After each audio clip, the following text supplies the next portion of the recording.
Hans Dekker, General Manager of IBM Asia-Pacific, leads all of IBM's sales, marketing, services, technology, and delivery operations across the region.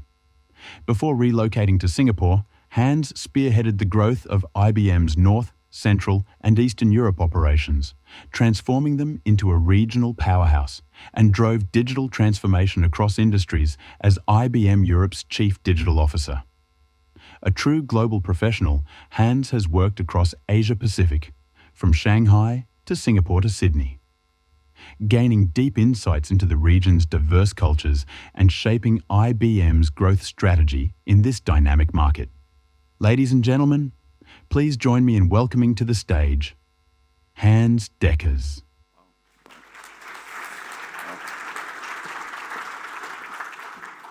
Wow, what an introduction. It takes like 5 minutes. Very good morning, everyone. It's great to see such a full room of professionals around the platform. In my opening, I'm going to talk about 3 things we see happening in IBM in technology that might be of interest when I basically talk through them and give you a good foundation of maybe the kickoff of the next couple days. First, IBM as a company is focused on 3 emerging technologies. No surprise, hybrid cloud, AI for enterprises and governments. And third one is an emerging technology that is coming in very, very fast, we call quantum computing. Everything we as a company do is centered around these 3 pivotal technologies. Now, traveling across the region in Asia-Pacific, talking to many clients, many governments, many boards, there are like 5 underpinning challenges that everyone faces. And I'll talk through these 5 just to see if there's resonance with all of you here in the room around these 5, because I believe collectively, all of us, we can solve them. First, all of our clients basically have realized that they have multiple environments to manage. On-premise, off-premise, a multitude of clouds. Their infrastructures are everywhere. 5 years ago to 10 years ago, everyone was on a journey to cloud. And that journey to cloud led where? No end state. So many of our clients have ended up in a position on-premise, off-premise, many different infrastructures to manage. The second challenge that many of our clients see is an explosion of data. And this has been happening for the last decades, I would say. Data is coming from everywhere, it's exploding.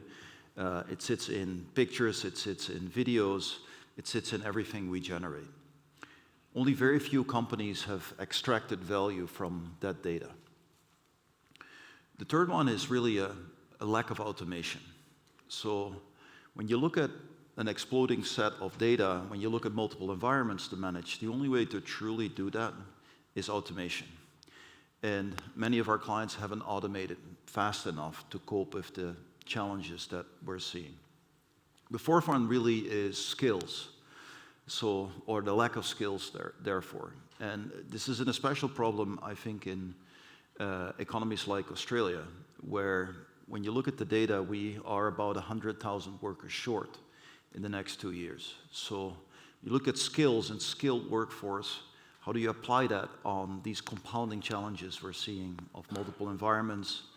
We look at data that is exploding. We look at the automation, the lack thereof, and basically the lack of skilled workforce, which gives us the 5th challenge, which is really if you don't manage these 4 well, you open yourself up to security issues. And we've seen many of them across the region, and I believe we will see many more. Now, tackling these 5 challenges that are universal to our enterprises, to our governments, I believe we collectively have great opportunities ahead of us to solve them by leveraging these emerging technologies that are coming, AI, hybrid cloud, and then quantum computing. Now, gives me to the opportunity we'll face, and maybe this resonates, but I see many organizations today organized by verticals. So they're organized basically following a 1940s GE model, organized by either silos, defined by product, or they're organized by geography. Many of our enterprises are vertically integrated. When you look at the opportunity of artificial intelligence on enterprises and how that technology will transform these enterprises, it's really onto a path of what we call workflow thinking. So instead of completely reorganizing companies, maybe like we were doing 10 years ago, today there is less need for that. If you're able to define the right workflows across companies, you can automate them. You can optimize them for outcome. And that's really the approach many companies take today. And that's what this technology basically allows us to do. Which brings us to the main topic today, which is Maximo and the platform. We're investing deeply into getting the workflow thinking automated into many of our enterprises, many of our operations. And you'll see many product announcements today, many enhancements we're bringing to the platform. And our commitment as an IBM company to build out this community, because we know it will be foundational and pivotal to what we're going to do using this platform on helping our companies address the challenges that are ahead. So with that, again, very, very warm welcome. Great to see all of you. I hope this will be a fruitful discussion in the next coming days around the platform, around the insight, around the challenges all of us are facing, and how we can help our customers in the end basically tackle them. Have a great day today. Thank you.